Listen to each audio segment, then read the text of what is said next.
Don't be mad, don't kill Joko, but I am gonna keep And Revolution open in the welcome background. back to Stop, Drop, and Roll, where I'm gonna kill Andrew for playing idle games while he's not paying attention to my game. I'm the Dungeon Master, Dan. I'm idle! We're so happy I'm to have currently you all idle. here. In Shut the up, intro. shut up. It's the intro. All right.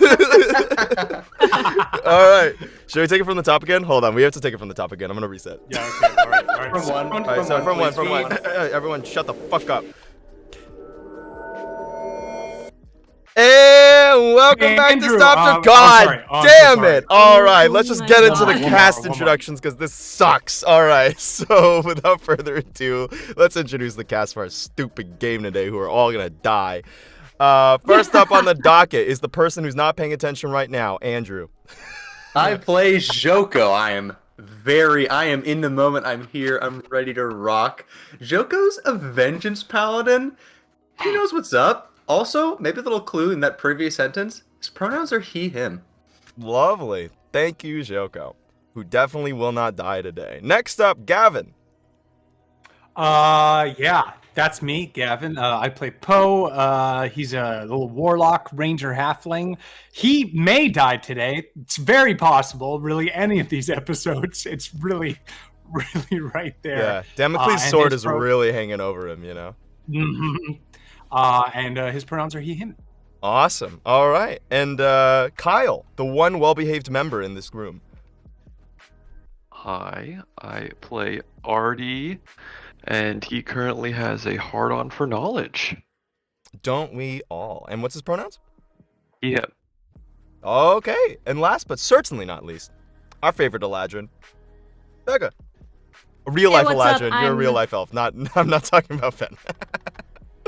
Yeah, hey, what's up? It's me, real life Eladrin, Becca. I'm playing fake life Eladrin, Fen, Shadow Sorcerer, famously misbehaved. Apparently, I'm not a well behaved member of the group. Fen's pronouns are they, them, and that's what you need to know. That's it. Awesome. Cool. So before we get started, do we have any announcements, Gavin? Just that, social media is the thing. You can follow us on on Twitch, where we're at twitch.tv/stop drop and roll D&D, and then that's also where we are on Instagram and YouTube, stop drop and roll D&D, and on Twitter we are at SDR_D&D, and we're also on this sweet new thing these youngins are doing these days called the Discord. What? Yeah, we have a Discord. You can hop over and chat with us. Andrew, who's not here right now, RIP, he could tell you more about it, but sadly, Yeah, if he was he's paying from attention, MySpace. he's currently busy too. Really? I was really thinking you were gonna drop a TikTok account on us, and I was gonna go fucking buck wild. Jesus, So- what if? So if you guys want to join us for heavy boomer energy on any of those socials, please come on in. You're more than welcome. Rolling down in the deep. All right, Call cool. that mental freeze. Without further ado, go ahead and grab a drink, have a seat, and get ready for some 9 hot a.m. dice-based storytelling.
I would get him like a sippy cup that he could put his whiskey in.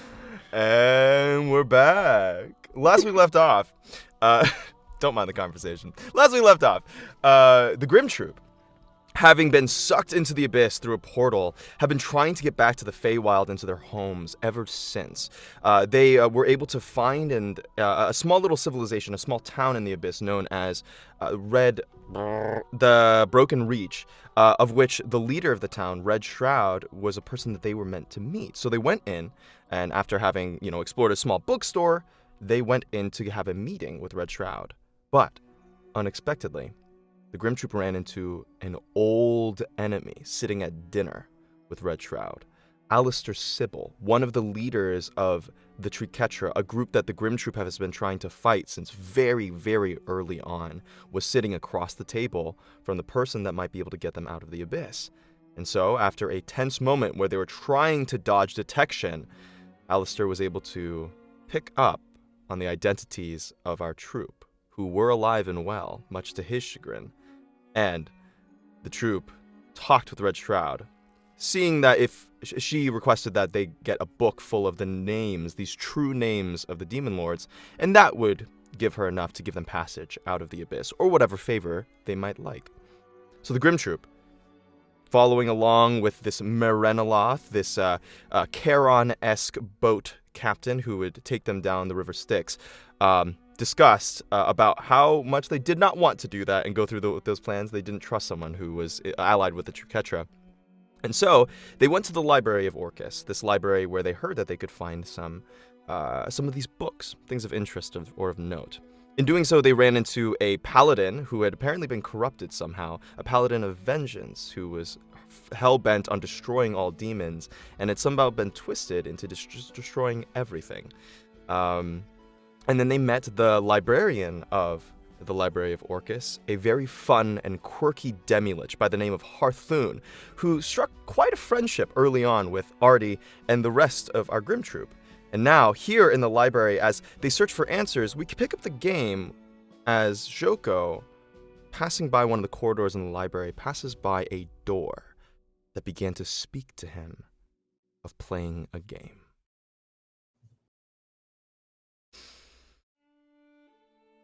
I'll answer your question if you play my game, Joko of Sola. All right, listen, buddy. I'm not much of a gamer. Okay. It's not really my thing. No. But you do seem to want answers. At least about your enemies.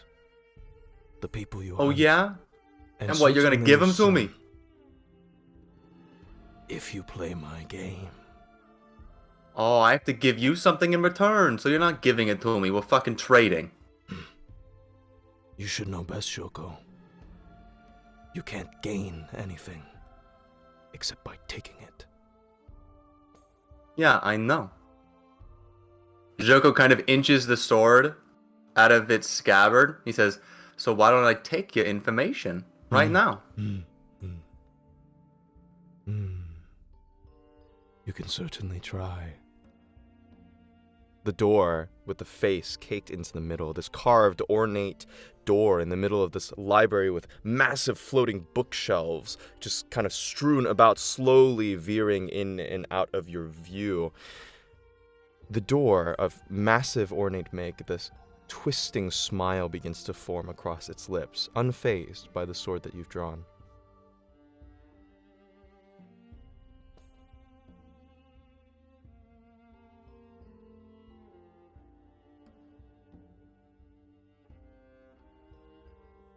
Don't you want to hear, at least, what kind of game you be playing? Fucking sure. Simple. I'll humor you, you fucking door. That's right. It's simple, really. All you have to do is answer my riddles. If you Fucking agree riddles. to the game, I'll give you an answer for each of your questions for each question you get right. And should you get all 3 correct, I will take you anywhere in the library to anything you could wish to know. Should What you the fuck do fail- I care to know? Perhaps how to keep your son safe? How to bring him back from the delusions that he believes in?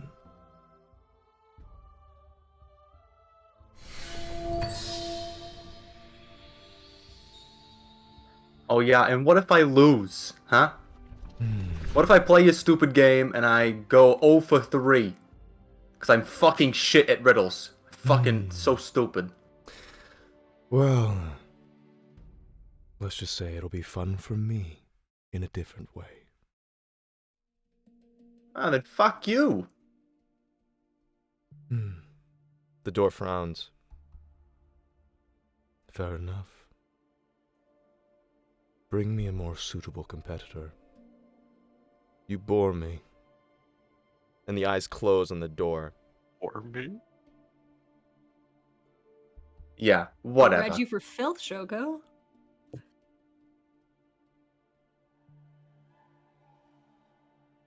Joko will kind of click his sword back into the scabbard from where it was inched out. Just kind of turn around in a circle to see where he is. You seem to be in this corridor. You were just kind of wandering around, checking out the bookshelves. There's books everywhere. Things that you probably couldn't be less interested in, to be fair. But it is broken up by this long corridor with all these beautiful, like, inset, like, carved woods. And go on and just give me a perception check real quick. Yes, sir. A 5. 5, you know? It smells like, it smells like lilac, and it's weird, but that's it. You don't really know where you are. You can just Is kind of there keep anything- wandering. Is there anything that I could look at that's like more visual than like reading? Like, is there like a I don't Are there know any a picture big? books? Sure. Well, I mean, with a Are there any 5, big like murals or tapestry or maybe Yeah. some statues? yeah, with Maybe some miniatures arranged in like yeah, in a battle map. war or something. Sure. There's with a 5 though. I'm gonna do as little reading as possible. It's gonna take a little bit for you to eventually get to an area where you might see something. So with a 5, it takes you a while, but eventually, as you're kind of wandering about, maybe for the better part of an hour, getting so bored that you're just kind of like rapping on your scabbard in impatience, you do find this opening as one of these corridors kind of opens up into this large domed section, where it seems to be like light streaming in, but it wouldn't be from the outside. The way that the light is, it's like white and pure and pretty brilliant, as opposed to the harsh red sun of Bazunia. And you see around you there's actually a diorama of sorts. There's these 2 clashing figures in the center, as well as a number of arranged other fights seemingly around. There seems to be 2 major sides, and all of them are about half scale, so they're about half your size, arranged around this like a strange, like, topographical map in the center of this domed room. How big is the room? The room is pretty huge. You'd imagine that it's like 100 feet in diameter about. It's pretty big.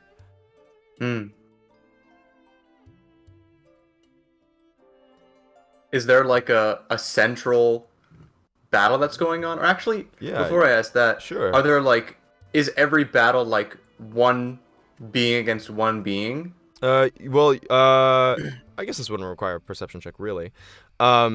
This seems to be, it seems to be more like there's 2 beings in direct conflict, and then like a bunch of, like, just this massive, like, stream of different beings, kind of like on both sides.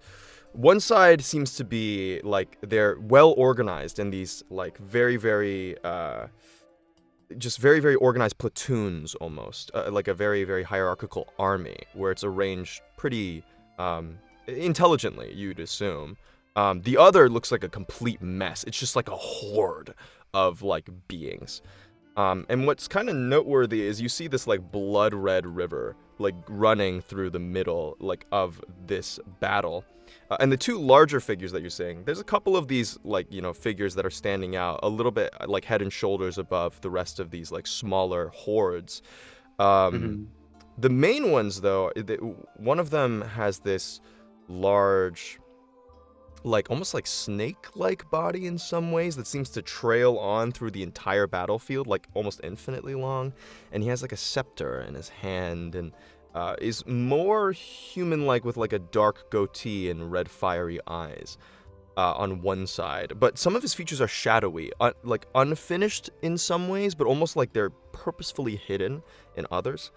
The other figure looks to be like the strangest baboon you've ever seen. It's two-headed, large, and terrifyingly like piercing eyes that also seem to be deranged in some ways. Whoever the artist who did this rendition like captured this kind of manic energy about this figure. It has these like flagellant whips for hands, which like stretch out like strange, horrible appendages. And those are the two figures that you kind of see amidst the hordes of these battlefields. You could try and make a perception or a history check if you'd like. Sure. Where are we? Oh, it's not likely. Yeah. It's a 4. It's a 4. Gosh, you don't know.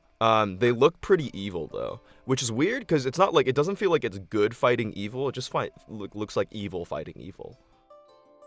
Yeah. Kind of puzzles. And you kind of wander around the room for a little bit. We'll come back to you, Joko. Come back to you. The rest of you been in the library. I know Poe and Artie, you now have come together. Poe, after kind of fruitlessly searching for a bit, you come back to Harthoon and to Artie to try and combine your research. What are you guys looking for? And then Fen, as you're now with the rest of the group, what did you want to look for in terms of books, information, any ideas or stories? Who do you want to go first? You guys can go first. Go ahead, Artie. Okay. Okay. So I had a few things that I was gonna look for. I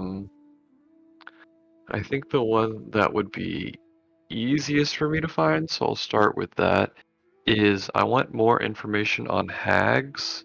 Okay. And where they get their power, if there's any weaknesses, etc. Sure. Etc. Sure, sounds good. Do you tell Fen this? Yeah. If you want to join me, I'm. Yeah. Oh yeah.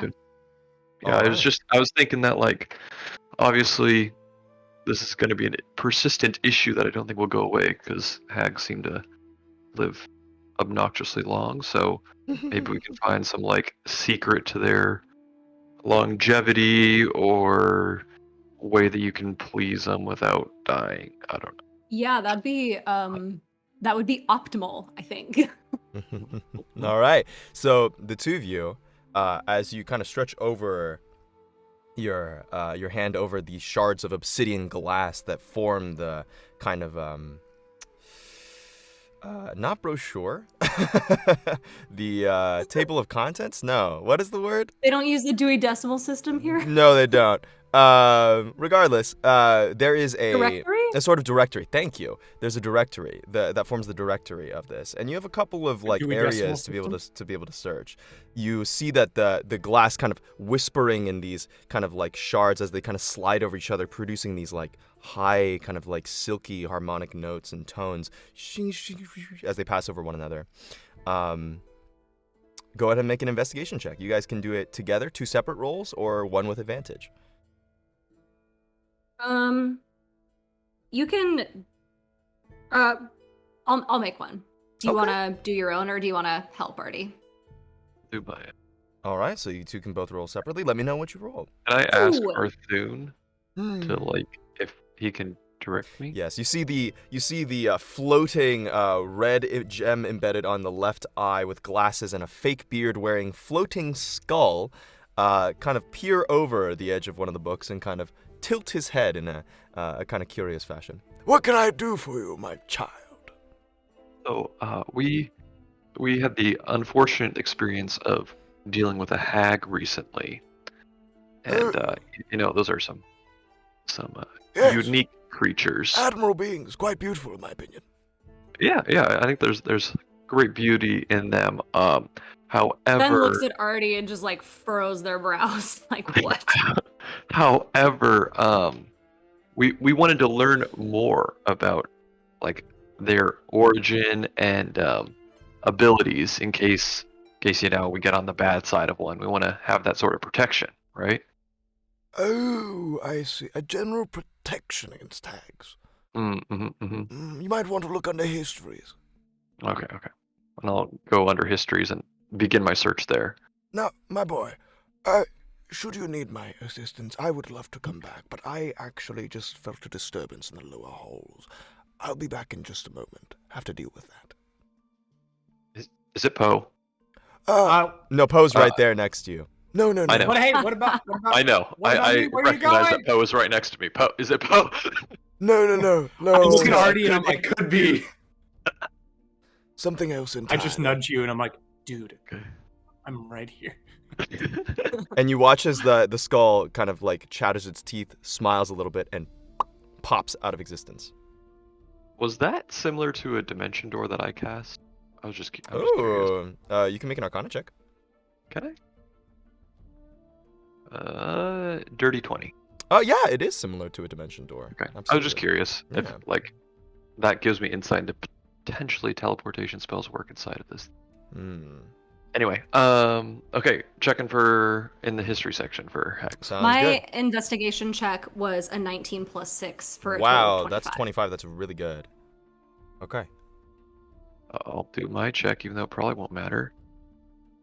21. 21. Ooh. So Artie, you start and you find a couple of general information on hags. As you guys are searching about, you hear there's a lot of folk tales regarding hags, a lot of things that are compilations of humanoid kind, material plane kind of like hag information that is given out. Many of which is they often travel in covens, not just singularly.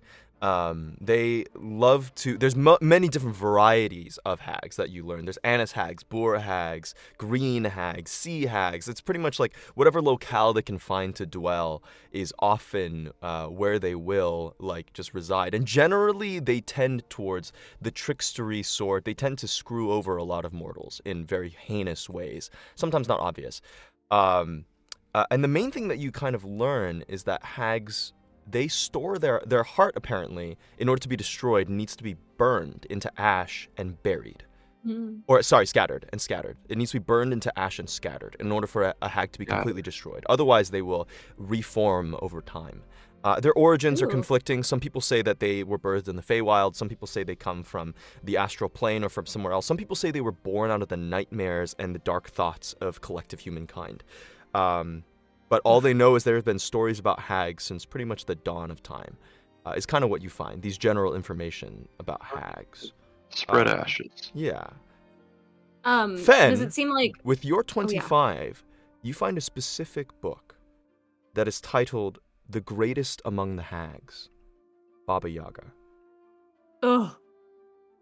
I'm going to go Greatest. ahead and put that into your journal. Oh Sick. no! Of course, it was the Hag Queen. Hag Queen. Okay, Honestly, go off, goals. Hag All Queen. right. Girl boss goals. If you guys would like me to read it out, I can. Just for the sake of our people who listen in. Yeah, please. Yeah, this is an excerpt from The Greatest Among the Hags, Baba Yaga. It starts in the middle of the text, as you kind of get the general information that Artie was himself finding, as you're kind of thumbing over the aged, like, kind of like yellowed parchment of this book, the kind that is thick and lasting, you know, the kind of like really satisfying feeling to turn over one of these thick pages of this tome, each of it like handwritten in ink. But not every interaction of hers is met with tragedy. Unlike many lesser beings of her kind, the mother of hags is amiable, polite even, and has been known to occasionally dole out an unexpected kindness. But do not be mistaken. The words, tales, and interactions of Baba Yaga have toppled kingdoms, caused lovers to destroy one another, and driven wise men mad. Of utmost importance is granting her respect and dignity. The ancient hag mother will never forgive an insult, even far after the death of the perpetrator. That person may not directly feel the wrath of Baba Yaga, but generations later, a grandchild might give birth to a beast, lose everything they've ever owned or cherished, or go mad and kill everything around them. Baba Yaga pays her debts. While a few have tried, none have been cunning enough to completely kill Baba Yaga. The location of her heart is still a mystery to all, and many even speculate that she may lack a heart at all. Were one foolhardy enough to try to destroy her, they must have the blessing of at least the gods with them, for the name of Baba Yaga sends shivers down the spines of the denizens of the lower plains. Only one story has been given, where Baba Yaga's wrath was mollified. It is known as a folk tale to many of humanoid kind, and this is where it starts to become familiar to you, Fen. As you remember hearing these kind of stories in Busan, you'd have fae stories that go around. The trickster god Avandra once stole Baba Yaga's iron teeth. In a fury, Baba Yaga tore through all the plains for her most precious dentures and found the trickster goddess building a hut in the Feywild. Avandra gifted Baba Yaga not only her iron teeth, but also with a hut that would dance on two legs. The sight delighted Baba Yaga, sending the ancient hag into a laughing fit that lasted an entire week. She accepted the gift, thinking its worth far greater than the slight, and it is said that the followers of Avandra will place a set of iron teeth at entrances to the Feywild out of respect to this very day. And these, as you kind of like mine this tome for text over the hour or so, these are the kind of the pieces that you find. Hey Artie, do you want to take a look at this? And I'll show him what I read. Or read it to him and Poe if Poe is still with us. Yeah, I don't know. Kind of feels like I'm a bit fucked on it. Yeah. My guess would be try to get yourself some iron teeth. And I think she already has teeth. That's not. She's not missing like, anymore. maybe, I mean, it can't hurt if the followers of Avandra, right? They use it as like almost a worship, Baba Yaga. I'm just saying it's not a very. If you're in a city and you can purchase some, I would grab some. It can't hurt, but yeah, I think that's specific to the followers of Avandra. What I'm getting, and like to me and Emran, it's pretty obvious. Yeah. You just have to provide her with pleasure greater than the insult you dealt her. Ben You know, looks we at could you. put on a show for her. We could give her a gift of great On a show. importance. Something that is of greater benefit than the slight that you, Fen, perpetrated. Right. Yeah. Pleasure's not really my wheelhouse, so to speak. I would. Sure. What is in your wheelhouse that you think you can provide? Right? I don't know. I mean, think if you try to act like someone you're not just to give a gift, it's not going to come across as really genuine. Like you Right. need to. What? I mean, I just don't know what she's so upset about to begin with. We made a deal. She accepted it. Like, kind of feels like she's overreacting, if you ask me. Well, so on the seas, like the piracy term for this is you swindled her, and she seems pretty powerful, and so I think she's pissed that you swindled her, Fen. Right. Yeah. Well, I guess, Artie, if you come across something in your pursuit of knowledge or whatever that seems like it could be some sort of, like, clever magic, or, I mean, it's not going to be anything she doesn't already know, but something, you know, like the hut that she'd like. I don't know, shit. I think it'd be something she doesn't already have. Right. Like a very magical, like artifact or rare tome or something. I mean, yeah. Oh God, I don't understand I mean, women. I think what we should do is You mean both, sister. Sorry. if if we look at what our goal is going back and doing all the things with like Alucard and stuff, I'm sure we're gonna and get our hands on some, if not powerful, very unique. Like even Right. Alucard himself. I mean, I'd be fine just giving him up to her, right? Like those are the types of things where that would be worth it. It's something that is unique. Right. Yeah. All right. So I Yeah. would just maybe we can keep our eyes open, and if she does find you now, at least you know what is the best method. It's not going to be trying to fight. It's going to be trying to set up a second bargain, basically. Right. Or we could try to find her heart. Just saying.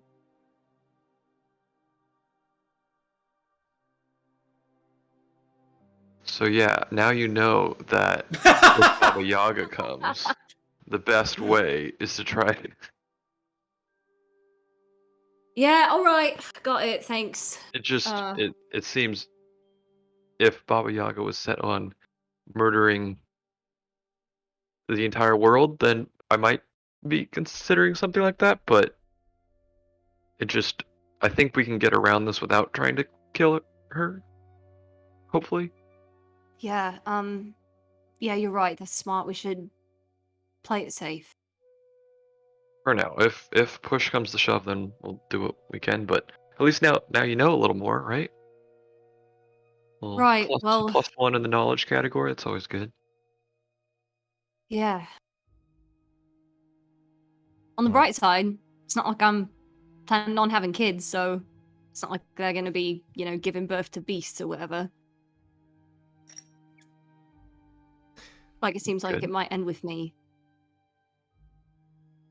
You close the tome, giving like a little faint puff of the dust that's been collected on this book. And you watch as with a bookshelf that it came from floats over to the right side banister, where you are directly in line with that one area that you took it out. Daniel. Yeah. Poe is pretty narrow-minded at this Mhm. time. Mm-hmm. He has one goal, and Yeah. he's getting kind of impatient Sure. that Harthoon isn't here to help. So I Sure. want to look for him, You want to look for Harthoon, or do you want to look for the book in question? for Harthoon, because I think I already tried looking for the book and I couldn't find it. So I'm trying to find Go Harthoon. to make a perception check, survival check. Your choice. You're tracking Harthoon. Okay. And you still have fly casted on you, I believe. Can I help Oh, I do. knowing the like intricacies of spellcasting teleportation to be given like a rough direction? That's a little It's okay if I sure, can't. sure, I sure, think I'll allow it. This might I'll- help. I think I'm actually looking while you all are having this discussion towards the end. So you probably. I I'm wouldn't kinda be just able doing- to. like, You'd be I'm just busy talking wandering with off. Fen. Got it. Yeah. Okay. So I think. Sounds it good. would So just just be- go to give me a straight roll with that, bud. Okay. Oh. 17. Okay, not bad. We'll get to you in a little bit. Okay. Yeah, Artie and Fen, you put the book back, and that's the one on hags. Is there anything else that you guys wanted to look for in terms of information? Yeah, I don't know how, like, looking around at all of these books, if they all seem pretty ancient or if they're, like, frequently updated. Mhm. Like, if I'm looking for more, like, information from the last, 50 years or whatever. Oh, interesting. Go to make an investigation check for me, please. That's an 11. 11.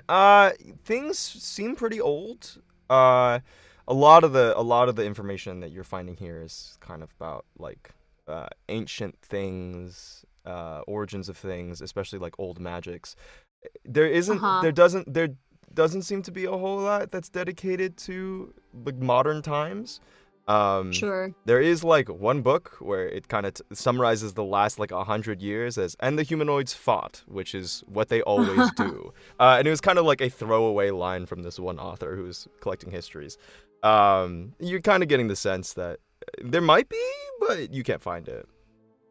Okay. In that case, I'm also gonna try looking for this skull guy. Okay, all right. Sounds good. You can See make if a I got survival some check for me. Ooh, survival.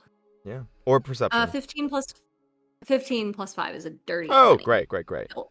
You actually are able to catch up to Poe in a little bit. The two of you kind of like descending. You actually have to kind of. It's like Harry Potter's like main hallway where all the stairs are moving. You know, when they go to the dorms. Mhm. It's a little bit like that. So you kind of have to Mhm. like pick your moment and go, and then like jump on it. And as you're kind of able to navigate this like winding series of like MC Escher-esque like hallways and stairs and kind of architecture that defies a lot of sense in some ways. But eventually you hear this cry in the background and silence, and you're like, oh, that sounds interesting. And as you're able to like go around, you kind of round the corner and see the form of Harthoon opening his mouth as what looks to be like this transparent, like misty, like sort of incorporeal form is coming off of this demon body and getting sucked into Harthoon's skull. And it Whoa. Oh shit! clamps it shut. And you hear him go, Oof. Been a while since I've fed on a soul. They always taste so... It's like licorice and iron tangy blood. Oh, I hate demon souls. Oh, hello there. Sorry. Hey, Harthoon. Sorry, that was you eating a soul? Oh, yes. I don't get many here, so whenever I have intruders, I often take it as a time to feed. Ben I is look at Fen white like- as a sheet. Yeah, Fenn's jaw is open, and they are just like in shock. Got it. You watch as almost immediately the corpse of the demon decays and disintegrates into like all the flesh and organs like immediately rot away, leaving just the skeleton. And then even the skeleton too, like a wind blows and carries the bone dust out of it. As you see Harthoon click his teeth. Oh, I don't like messy things, like I've said before. Better just disintegrate them. Leaves less of a mess. That's what I always say. Well, Mm-hmm. that was a bit of a fun, pleasant business. What can I do for you? He smiles at you. Yeah, I'm averting my eyes in just like every way I know how. I'm like kicking the dirt like a little kid who's in trouble or something. I'm just like really, or kicking the ground. I'm really just looking aloof. Yeah, I can't seem to find this book. The book of the true names of the demon lords. I was just wondering if you would mind helping me. Were you specifically looking for a study on Grost, my friend? Or also the true name? Well, I'll take both if you're selling. Sure, of course. He clicks his teeth, and you watch as a lot of the bookshelves begin rearranging themselves, coming out of the walls, like a couple of like several of the bookshelves move out of the way for another bookshelf to like move forward like a horizontal elevator. And then as it like comes down, it descends to your level, like a little bit of dust like pluming out from its landing. It's going to be... Oh, you're going to look in this section here. It should be labeled A Study on Grost. And then... another grinding sound as these books are like shifting in and out, like giving you a very disoriented feeling as all of the walls around you are moving and you are not. And another bookshelf sets down. It says, And the true names are going to be in that section. Like I said before, Poe. Ready your mind before you look at it. Your mind may not be ready. I barely listened to that last part, and almost like a lion, like jumping on a gazelle, I just immediately begin looking for first the True Names book and then the Study on Grost. all right, go to make an investigation check. I'd say with advantage because Harthoon has helped you. And Harthoon begins floating back up out of this section towards the main lobby of the library. It sure would be useful if someone could add help to someone's mind or Ah! make it more durable. I was gonna give girding, you. I was girding gonna, of your mind. You know, yeah. it would be. That'd be It sure pretty- would be That'd be a good. pretty huh? cool ability to That'd have. be cool. That'd be a cool ability. I'm gonna actually look that up. Maybe, Make something. maybe maybe the it's next post Unearthed choice. Arcana will have. It feels. a spell like This that. feels very in character. So I actually really like No, this. no. You I know totally what, agree. It's Gavin? funny. You get inspiration, Ah. brother. You get a 1d10 Do it. for acting in character You can use it on your next. and saving actively throw. giving yourself a disability here. I appreciate it. Bum, bum, bum, bum, bum, Is bum. that gonna be the motif? yeah. We for can today? stay on. We could stay on Poe, but I just Mhm. want to note that when the head started floating away, Fen was like, "Oh, wait, sorry," Oh, and then it's gonna like walk after him. Sorry, I didn't hear you. No, it's okay. I can like follow him so that Poe can like finish up his Okay, sounds good. business. Yeah, you just hear Poe yell, "Hey, are you sure it's here?" Because I rolled an 8. At advantage, Yep. you could use the inspiration if you wanted. How much is that? D6? It's a D10 of inspiration. D10. That could make all the difference. 9. Ooh. What did I say? I had an 8. Yeah, So 14. Ooh, nice. Mm. All right. You're not able to find the book on the true names. You're kind of searching here, and even though he's labeled the section, all of these are in languages you don't know. You're like looking in, and you're like, I can't read that one. And you're looking in, you're like, that one's abyssal, but that says like you know, a history of like Orcus, and you're like, I don't care about that. And you're looking around, and you can't seem to find the book because you're like, crap, like I don't understand the languages. You're having a really hard time. Fucking A. So Okay. after Can I about find like, another book? okay, sure, yeah, go ahead and make another investigation check with advantage for me. Fen, as you Not 20. oh my god. All right. I'll let you look at this while we go to Fen, Poe. Okay. Sounds good. It is now in your journal. It's labeled a study on Grost. All right. Sick. Fen, as you kind of like race after, like calling after Harthoon, the head slows down. The wispy fake wig beard underneath his floating skull visage, kind of floating a little in the wind, and he slows down to match your pace as you begin walking up the stairs. Yes. What may I do for you? Right, yeah. So I was wondering. I know that you sort of obviously you're very knowledgeable. Fen is extremely nervous. Very knowledgeable. I know everything there is to know in this library, my dear. Right, which that's amazing. I was just wondering. I've been trying to figure out what this is, and Fen is gonna reach and like take the gem necklace like out from underneath their clothes and The red sort of- gem in Harthoon's eye sparkles. Really? Yeah, you know, I've been all around the material plane and I've taken it to jewelers and magic users and nobody can give me any information. You seem to maybe know what this is. My dear, are you interested in pursuing lichdom? What? Lichdom?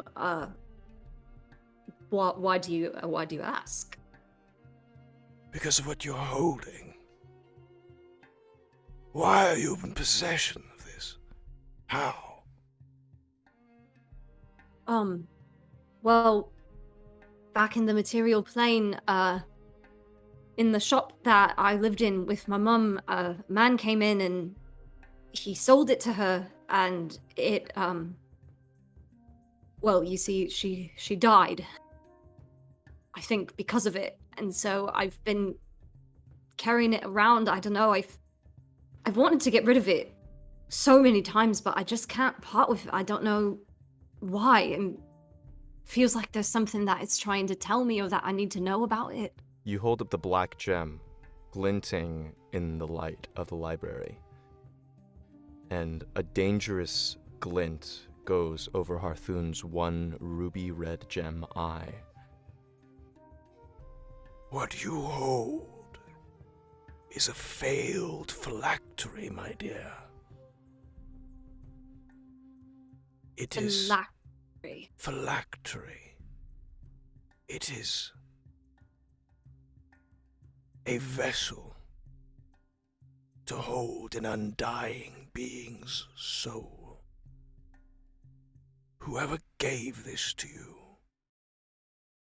intended to become much like myself. What? So are you saying that there's a soul inside this? No. There are hundreds of consumed souls inside that. Hence why it's failed.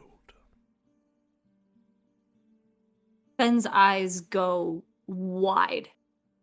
And they quickly like put it back underneath their clothes and sort of tuck it away. For some reason, So- the gem feels colder to the touch. Well, do you think that if it were to consume someone's soul, is there a way to get it back? I know only one magic strong enough for such a thing. And that may be outside of your abilities now. But I may be able to help you find what you seek. Who was the man that gave this to you? I'm curious. Yeah, actually, I think I just maybe found out recently. I think his name was Jack Vance? Jack Vance. There's a faraway kind of whisper to Harthoon's voice. Yeah, he's got like dark hair and that's kind of all I remember. I was pretty young. Harthoon stops looking at you, and his head floats away. Wait, sorry, did you say you were gonna help me? And there is no response as he continues to float upward.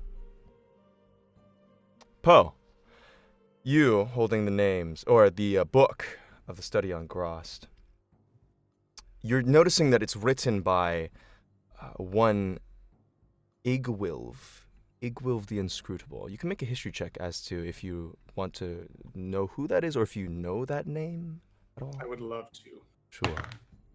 17. 17. You're trying to think. You think that there was some famous like stories about a really old witch. It was one of those like witch stories, that you grow up with. Mm. Maybe her name was lost in translation. Like for you guys, it was like Iglis, but it seems really similar. It sounds similar. Mm. And her account, it suggests that somehow she had Grost under her mastery for a time. That's what it says. On top of that, it speaks to like the psychological like dissection of Grost's personality and his being, his hedonism and his cunning, and you gravitate towards that second paragraph where you find that last sentence keeps popping out, or the last two sentences keeps popping out to you, as well as the last sentence about his weaknesses. You also find out that Grost wasn't always a demon, which is certainly interesting. He used to be a devil. Mm-hmm. That's something new.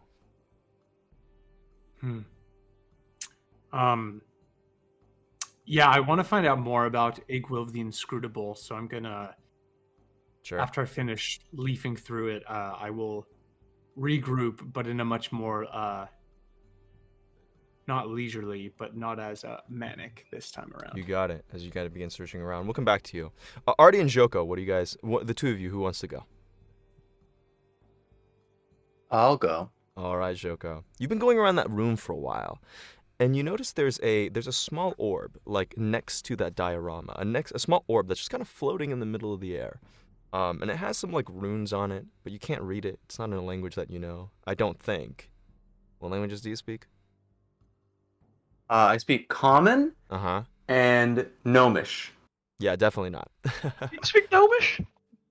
We've spoken Gnomish before. We've spoken Gnomish before. Yeah, we have. We could have been throwing shade this whole time. Joko doesn't throw shade. He insults people to their face. All right. Yeah, Joko, as you're reading, you don't really understand the glyphs, but there seems to be like different glyphs and runes on the surface of this orb. It's kind of the one thing of note, besides the beautiful diorama. Well, not beautiful, but the majestic diorama and this dome-like structure you're in. It's kind of the only thing of note. So it's what? It's the. It's like this orb. It's like this crystalline orb with a couple of runes engraved into it, maybe. I'd like to use divine sense. Sure. I'd like to sense divinely. That just gives you undead fiends if something's hollowed or desecrated, right? Mm-hmm. Okay. Yeah. But I have 4 of them, and I've never used all of them in a day. Yes, you so got I'm going it. to You got sense it. divinely. You sense there's nothing that kind of pings out to you, but you kind of are doing this kind of sweep of the room, trying to figure it out. The thing that catches to you is that as you go to the diorama, you go to touch one of the figures eventually because it looks so lifelike and interesting, and you want to see the texture, and your hand just passes right through it.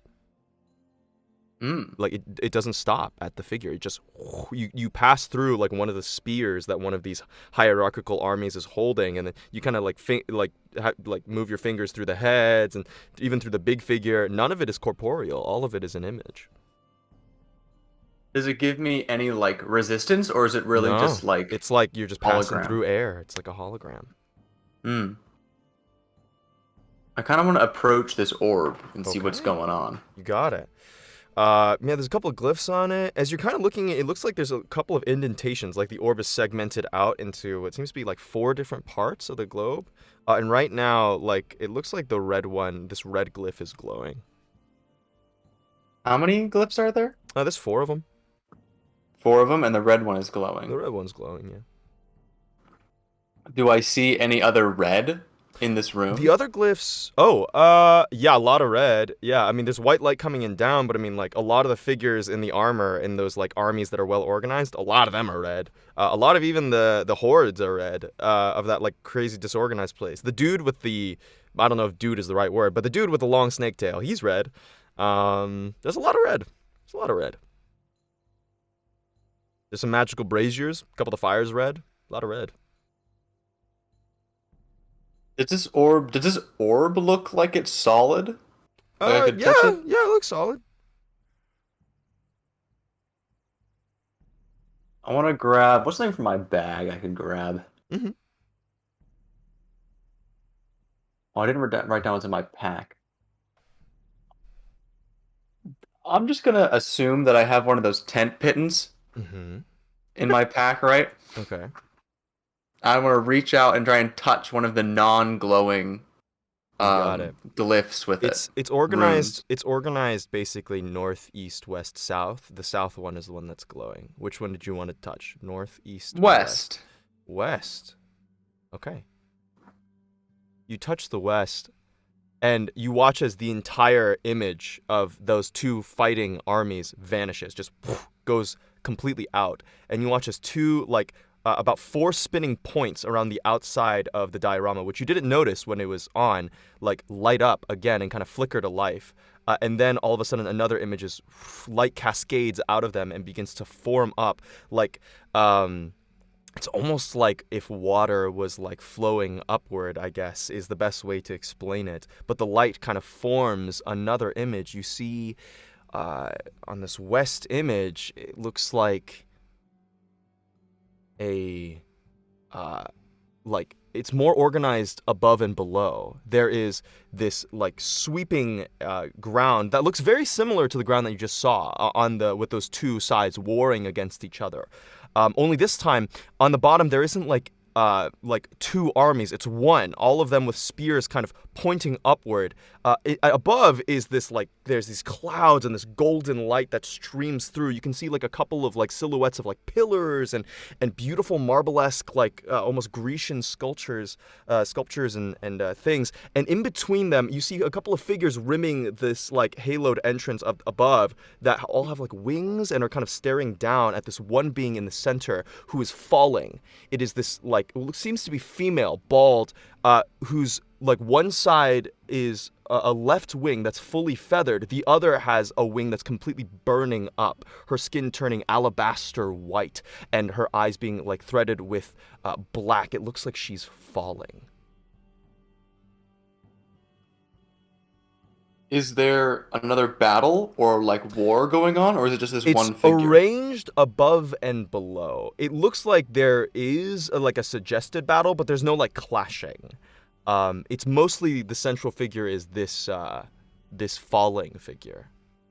Mm-hmm. Do I recognize them? You can make a religion or history check for me. Two awful rolls. Uh-huh. It's a 17. Whoa, really? Oh man, that's an awful roll. What? All right, with this. No, I mean like they're both -1. Oh, I see. A 17's good. You remember hearing about just kind of you know, since you've traveled with these people, like you've come into contact with a lot more stories, and you're trying to remember where you're trying to figure out. You can't exactly remember where you recall it, but you've heard the name of an angel who fell apparently from the celestial heavens. She devoted her life to destroying and avenging the celestials and killing the demons or the devils. Sorry, the devils. She wanted to destroy the demon invasions and wanted to stop the blood war. That's kind of what she wanted to do. She devoted her whole life to it. And she became so manic about it that she stopped being an angel. Her wings were stripped from her. She was abandoned by her friends. And she ended up becoming a devil herself.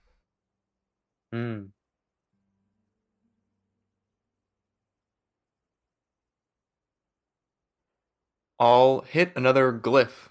Another glyph. Maybe a northern glyph. Northern glyph. When you open up the northern glyph, again, the image disappears.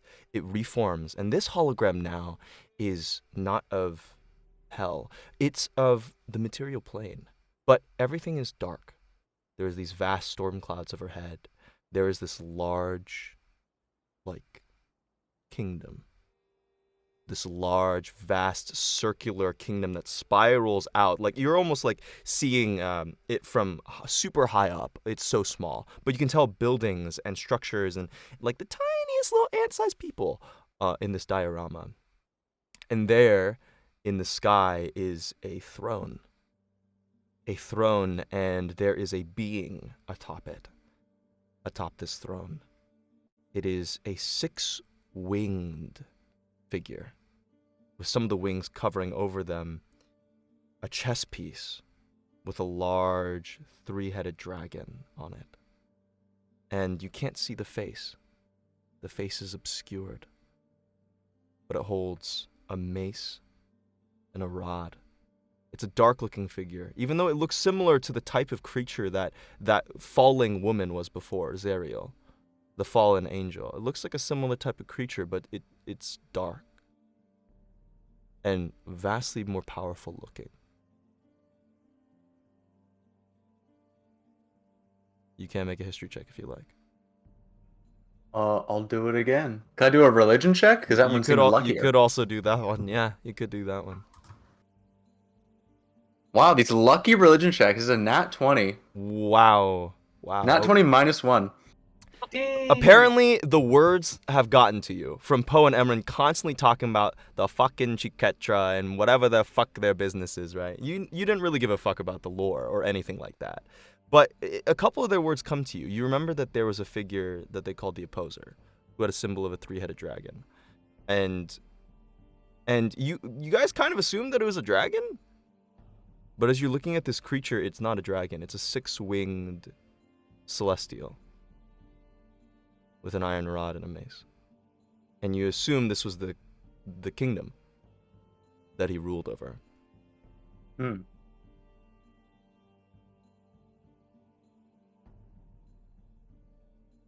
they hate this guy. They fucking hate Okay. this guy. I'll click the eastern glyph. The last glyph. You see a strange sight. The same figure, actually. That 6-winged creature, but all the wings are now fully black. And he's on the ground. He's on the ground and he's in chains. 4 chains stretching from his legs and his arms, and then another set of chains binding his wings together. And he's laying on the earth, on the material plane, this scorched battleground, it looks like. Tons of dead bodies strewn about. And there is this figure in light. It's completely a figure of light. Humanoid looking, small even. And they are standing mirrored to the opposer. The opposer's on the ground. This golden figure is above. And that figure's also chained, but gold chains. And it seems to be creating the chains that are binding both him and the opposer, as you're watching the two of them looking like they're about to be sealed away. Daniel, does the position and does this remind me at all of the anchor above great Sola? question. Go to make a history check. Go to make a history check. Oh no, history checks I know, not a great. little less lucky, but great question. The religion checks also -1 are way better. Yeah. Well, that was a 15 actually. 15. It kind of reminds you of that. Yeah. Oh, Might be. fuck. It's fucking oppose a guy. Okay. Now everything that Poe ever said to him finally makes sense. The images flash. You're fucking I need Rain to ask Man now. Audie about that. And God Joko, damn it. that is what you get. Joko, that is what you get with the images. Artie, coming over to you. Harthun has now made his way back into the main hall. I will start coming back, Daniel. Sounds good. Yeah. You'll By the way. start coming back as well. Yeah. You guys can all start, kind of coming back into the main foray. Artie, you're still left alone for a little bit if you wanted to look for any last information. I did. I did. I wanted. pussycat. I want to look up, history of people who have pushed their minds beyond, normal limits. You got it. Just go to make an investigation check for me for that one. Okay. 24. 24, easy enough. You find that there's a lot of people. It's really hard to do that, actually. There's, kind of you can train yourself to, grow more intelligent, right? Like there's exercises you can do. There's a bunch of things, but a lot of arcanists ran into the same problem where they felt themselves as they aged, a limit kind of come on their mental prowess or even a degradation, and they lament it. There's constant texts everywhere about that, lamenting the consequences of age, and it limiting their faculties. And many people researching and many people have found that there's one pretty sure answer to increase your intelligence, at least for temporarily, beyond just the exercises of, practicing Arcanum. There is apparently these ancient books that were written that have magic in them, that were stored the knowledge of previous owners and of previous arcanists, and they would gift it to one another to increase their prowess. It was kind of like a communal exercise for incredibly great arcanists. These are books that are known as Tomes of Clear Thought. Tomes of Clear Thought, and they might have something. You're not sure where to locate one. A lot of them have been lost. They're like any other item, but you kind of make a mental note to ask Harthun about it. He might know, being a pretty ancient mage himself. So there's that. That is definitely a surefire way. But you keep running into that block of age constantly being talked about. Yeah. Is there any relationship between chronergy, the study of chronergy, and extending one's life? Like slowing down the aging process within yourself? Good question. You have to look through the chronergy books. Go to make an investigation check. As you're kind of looking through anything about de-aging, basically. You're looking for a bunch of different lotions. 28. 28, awesome. In chronergy, you find a lament. You find that people were able to do a bunch of things. They themselves were able to travel through time. They themselves were able to affect events and manipulate, the streams of fate and time, things that they prided themselves over. The one obstacle is they could never stop their own process of aging, their own traversal through time. The few that pushed themselves to the limits of that ended up dying. But you do find a couple of books that aren't chronergy related, but that do give evidence to what may be some processes by which you could extend a lifespan. One of them says that the astral plane has a weird flow of time in which time actually almost barely passes at all. It's almost imperceptible. So you could extend your lifetime by quite a bit, but by just simply existing on the astral plane. As for the long-term effects of it or the horrible denizens of that plane, that poses some risk. But that is one way. The other two ways do catch your eye. And these books, you see, the first one is called Curing the Malaise of Age. Curing the Malaise of Age. These are two books that you find relatively close to one another. And the second that you find is called The Ascension of the Mortal. Ascension of the Mortal. From Curing the Malaise of Age. For all creatures fear the end of the road upon we march. To see an end, a metaphorical snuffing out of the candle of our lives, is a universal terror, a horror we live with every day. For many sentient beings, they turn to immortality of legacy. Achieving fame and a metaphorical life beyond death is certainly admirable and even to be desired. However, it is cheap. Those who cling to forms of religion to cope or quiver in a manufactured solace until they stumble into an early ignorant grave deserve well their spot in death, for they are fools and cowards. However, for those masters of the arcane, the greatest architects of chaos and order, there should be nothing outside of control, outside of understanding, beyond rational thought.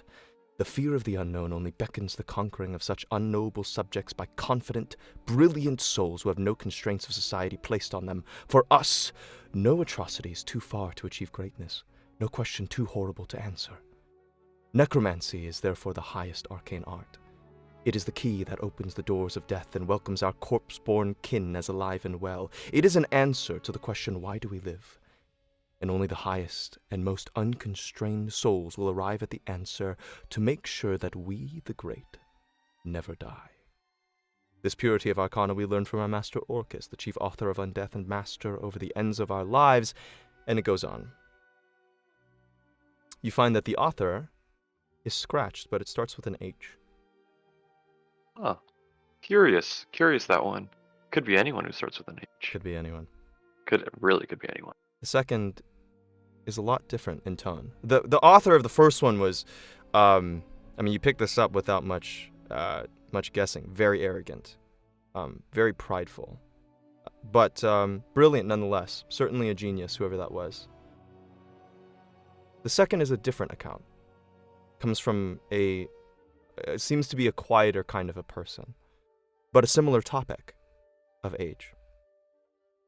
From Ascension of the Mortal. It is a question that has plagued all sentient kind. How are we to escape the fleshly bonds and ascend to a form that is lasting and greater? Only one creature has achieved such a thing, and puzzlingly, there is one other account, but it is not one of ascension, but rather descending. In untold thousands of years ago, elves prospered in the various planes of existence, and one sorceress elven queen became the most prominent among them. She was hailed as the greatest mortal mind, and even the gods themselves would go to her for sage wisdom. While her mortal name was lost in time, we now know her as the Matron of Ravens. It is unclear to the manner of her ascension. Conflicting reports across elvenkind claim of either a grand celebration or horrible disaster that befell her. Either she was betrayed or her own hubris made her ascension incomplete, changing her and her followers into something entirely different than what they had been before. Whoever she was before she gained immortality and godhood was erased. Today only the Matron of Ravens remains. The last account is of the enigmatic figure, the Ancient of Days, the supposed architect of our universe, and arbiter of all stories. His story is not of ascension, but descending. An immortal god bound themselves to a mortal form. For some reason, that inscrutable, unknowable, and vastly powerful being lowered themselves to the form of a humanoid, and sacrifice themselves to seal away the opposer. It is an act that steals breath and leaves one speechless as to why we, an ungrateful people, would deserve such a salvation. Perhaps that act in itself is an answer. To achieve undeath is to invalidate the meaning in our lives. To live is, for a short while, to burn brightly for the best, most honorable, and meaningful things while our souls are still alight. And when the time comes for the flame to sputter out, then we must hope that the acts of our lives will have changed our cosmos for the better, and so give our end meaning. Very well written. Who wrote this one? The author is unknown. Oh man. I know who it is. Who is it, Gavin? Who is it? Tell me. That was a Curious. joke. It's Danny. Really cool. DM, he's using meta knowledge. DM. You die. I cast at 5th level. F. All right, and Artie, Wow. they're completely two different tonally books that arrive at two separate answers. One of which is to prolong death through necromancy, and one of which is philosophically to accept it as a natural and meaningful end. Puzzling. And one is about godhood, the other is about undeath, necromancy. Cool. I like it. Who's your fighter? Yeah, really. Okay, cool. Yeah, I'm a lot to take in there. Yeah, a lot. A lot to take in. Oh, I'm sure I could sit down with Arthur and talk about these for hours, but Sure. when he comes back, I just want to ask him about the Tome of Clear Thoughts and then the necromancy versus undeath. Like maybe you and I can talk about it later, but that would take a long time. You got it. You guys are kind of poring over the tomes, and after a little while, Harthun actually comes over to you. My dear gnome and fellow Arcanist, you said that you were interested in the tuning forks, yes? Oh, yes, yeah, that. I just remembered something. Well, not that I recalled. Forgive my age, but there is a forge. There is a forge here on Pezunia. I don't have the materials for you to craft a tuning fork of your own, but I'm sure you could, you and your fellows. There is a place when the devils tried to invade this plane, known as the Razor Forge. It's not too far from here, about a few days' travel. And I'm sure they have iron and steel abound for the construction of such a thing. And do you think the knowledge that I have, if I could make those and potentially get us back to whatever plane we're desiring? Well, if you display that you could do that, you would certainly prove yourself as a possible valuable apprentice to me. And if you couldn't, then I would be quite disappointed. Oh well, I'm sure I can do that then. Sure. Yeah, that sounds like a great opportunity. Is everyone else here? Everyone else is there, yes. Okay. Yeah, guys. I mean, it seems like our best bet. It's taking matters into our own hands rather than trying to rely on tricky other people, right? Right. Yeah. So if we get these forks, we can go back. Yeah, I think so. Did I ever get like a rough idea of what the spell is, or do I have like? Oh, yes, there was a script for the spell Plane Shift. Okay, cool. Yeah, I just you wanted need to make sure that I spend had some time something. copying it down into your spell. Yeah. But Yeah. Parthun, do you happen to have any like nice inks or paper that I could potentially just copy this one down? That way. I do. Oh, perfect. Humor me, my young Arthur. Just give me a little bit of information or a story of yours for me to exchange it. Don't think of it as a transaction, but a favor. Can I insight check that? That's the first time he's asked us for anything. Sure. And Give me a insight I check. just want to see if it's like, if it was, did something happen that I wasn't aware of because I was too deep in studies, basically. Mm-hmm. Make an insight check. Ooh, it's pretty good. 18. 18. He seems there's a glint in his eye. But it doesn't seem malicious. He seems like this is a natural thing. He's kind of exchanging information for information. Okay, fair enough. Yeah. I think we have some. Do you want like a story or like a Anything you like. Something I wouldn't know.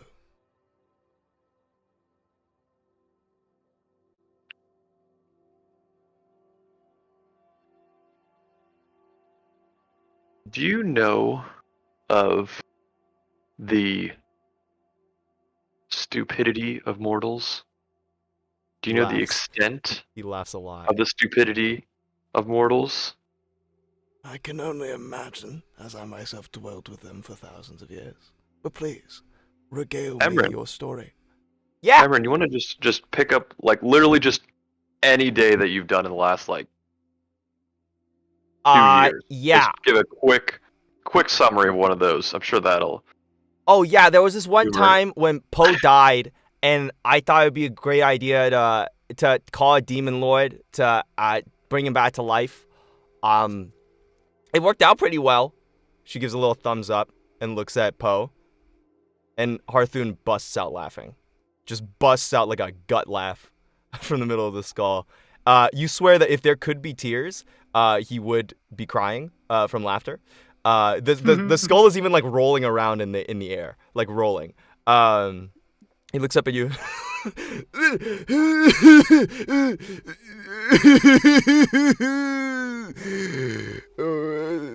That's very good. That's good. Wait. That's good. That's And good. Harthoon, get this. You know how I died? Already killed me with the fireball. He starts rolling around even more. It takes a good like 2 minutes until he's able to calm down. He's trying to like keep his laugh down. This laugh, Jesus. Sorry. I got the giggles there. Haven't laughed like that in a long time. Oh well, delightful. Yes, you're going to need a. There's the inscription for plain. For you wanted paper and ink. Yes. And he snaps his teeth and paper and ink and a quill apparate in front of you. I'll just like. It's enough for one spell. Yeah, that's good. Do I obviously I know it's gonna take me time to do this. Do I need to like jot down like notes of what the spell is so I can properly in order to copy it later? down, it's going to take you a I'm not short gonna- rest, I believe. It takes you a full hour to do so. Okay, that's fine. Yeah. I guess I'll start to do that because Sure. I'm not gonna be like, hey, can I take this? Yeah, no, of course. As you're starting to copy it down, because you know Harthoon is about his books, you all kind of watch as Artie's kind of copying this down with all the information that you've gathered on Baba Yaga and on hags, on these crazy events that were shown in the diorama, Grost and his psychology and his being, and then also now with Undeath.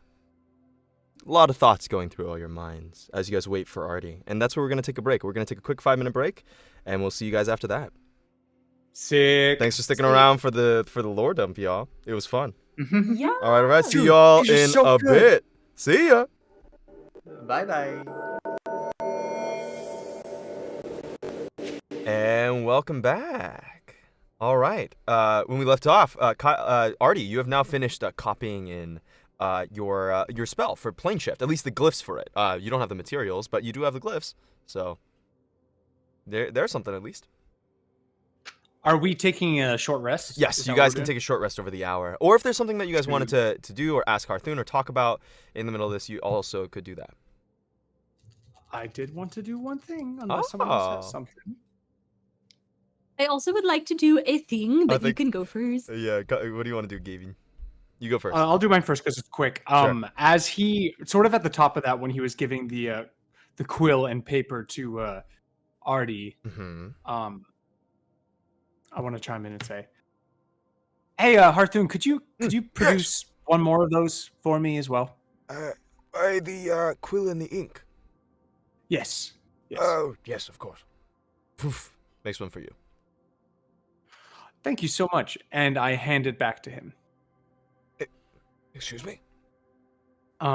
You're familiar with everything in your library, right? Indeed I am. Why do you ask? And you said, well, my weak halfling mind couldn't process something like a true name. So why, if you'd be so kind, why don't you write it down, fold it, and hand it to me? I'll give you anything in exchange that you would like. Make a persuasion check for me.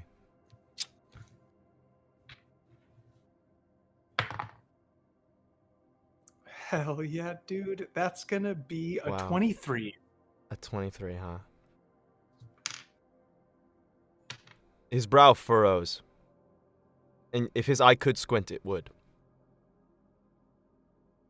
I would normally be against doing something like this. It is not pretty to see what a true name can do to an unsuspecting mind. However, yours is a unique case, little infant. And so, I will make this one exception. Give me the paper. I hand it over. He takes a moment, scrawls on the ink, folds it, and gives it to you. I immediately put it deep within my deepest pocket in my coat. He looks My at you jacket. gravely and says nothing. Ben, what did you want to do? After he wraps up that interaction with Poe, Fen is gonna sort of walk over and say, "Hi again. So you said that you might be able to help me figure out how to retrieve a soul from this, and also, I was wondering, is something that I should be aware of about the type of person that would have been in possession of this? You think he himself may have been pursuing lichdom or whatever?" Of course. He must be quite a great mind, looking for something like this. One of my own class. Fen sort of pales at that a little bit. Right. And about retrieving a soul. Oh, yes. Yes, you asked for the magics that would possibly do this. Give me one moment. The teeth click, the glass moves shink, shink, shink, shink, over to the section that says magics. What are the things? I wrote them down. Magic? It was Arcanum, Spells, and Binding the Weave, and like a couple of bookshelves come out, pulls out one, and gives it to you. You kind of give it a little bit of perusal, and it talks about this spell that is one of the highest spells that one as an arcanist can aspire to. It eludes many. It eludes most, actually. But it is a spell that can, in many ways, bend the fabric of reality to a person's whim, and is therefore very dangerous, exceedingly so. It has only had a handful of uses in all of recorded history. It is known as the Wish. Sick. So you all will be returning those books that you've been reading, yes? There's a dangerous tone that goes into Harthun's voice. Fen immediately snaps the book I didn't even touch a closed book. and hands it back. Good. Good. Yeah, Shep, I look what at did you Emran. do?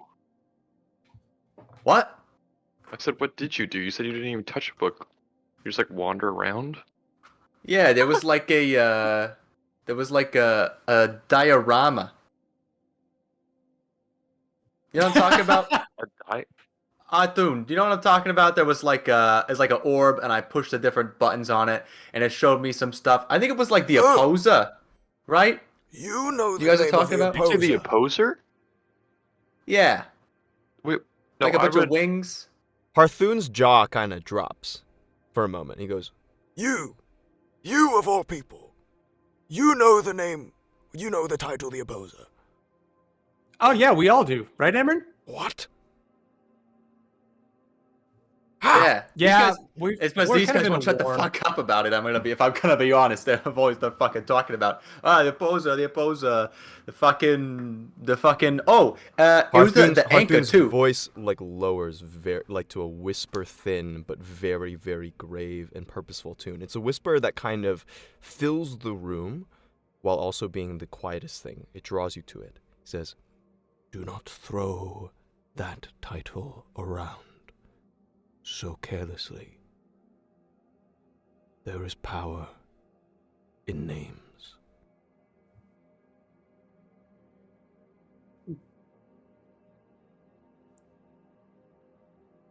Yeah, we're in a little bit of a one might call it a war for the material plane, but maybe a war for all planes. Oh, everyone's involved in a war for something. Look at the diorama Yes. room. It's wars everywhere. The blood war, the war between the Celestials and the demons, the war between... That room is a testament to our constant need for violence and the stupidity of it. Yes. Stupid. Yeah.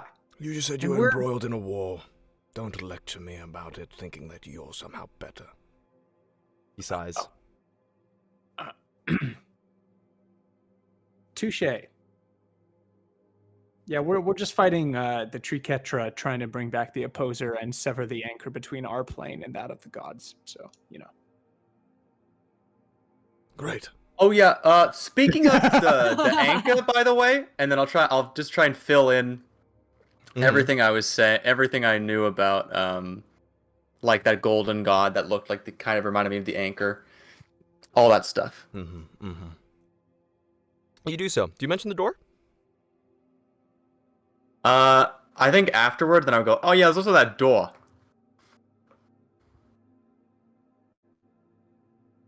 Door. It was like a door with like a face on it, and he wanted me to do a fucking riddle, and I was like, fuck that. Did you participate in the game? Wait, a riddle? Did you What game? Oh, his participate? game? No, that sounded fucking stupid. Good. You see, Harthun is pretty serious now. Do not talk with Nagos. Do not. His eyes kind of peer open. Ah, another intruder. Upper levels this time. I'll be back in a moment. Poof. And he disappears. What kind of riddles are you talking about? Hey, I don't know what kind of riddle no. it was. Artie? I'm not gonna do it. I Is was it just not- curious. Like, did he ask you a riddle? No, he was just telling me he knew everything or whatever. But I mean, Hathun also seems to know everything. Yeah. But like, maybe you could have asked, like, can you just tell me the riddles just like for fun, right? No, because he said he would take something from me, and it didn't really seem like my bag. Okay, but if like he tells you like, hey, like, okay, forget the game. Like, here are some riddles just for fun. Like, let me know, okay?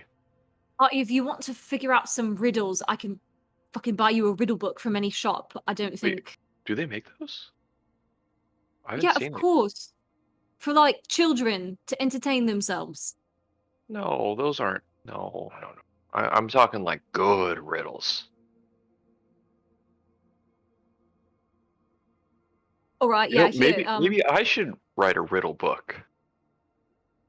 Yeah, sure. Wait, I wonder if or you will like pull out a spare thing and like start jotting down some riddle ideas. Sounds good. Joka, you also remember that the door somehow knew about your son. That was kind of weird. Yeah, I'll tell them. I'll kind of just fill everybody in as Arthur is gone. You got it. It's weird. Harthun is I gone, mean, it's probably not something that you want to mess with then. Right. Oh no, you But definitely if we should all mess mess with with it. it at the same time, maybe be okay. Oh wait. Actually, while that guy's gone, Do we have a plan? Or, like, are we gonna ask him to help us get home? Is that what we were thinking? I think we're just gonna do it ourselves. Remember, we're gonna go to the Razor Forge, Oh yeah, and right. then we'll Artie's do gonna that. make some forks. Because I mean, he's a very nice guy, but I'd hate No, to push right, our yeah. boundaries with him. You know. Sorry, yeah, it's been a really big couple of hours for me, so my brain's a bit distracted, I guess. Okay, don't worry about the hag. I don't want to say the name now because I'm scared of all the names. But Right, yeah. you'll be fine, probably. Right, yeah, Baba Yaga, right, yeah. Oh shit, I mean the hag.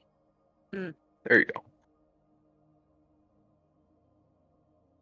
Ben kind of looks away and alright, so are we All right, where are you guys going? good to go then? Well, I want to say bye, but then we'll go to the forge. But maybe we should just like. Do you think he's actually okay taking down the door thing? I mean, he knows everything about everything, so I think. Yeah, but Just probably knowing gotta and have doing him- are two different things, right?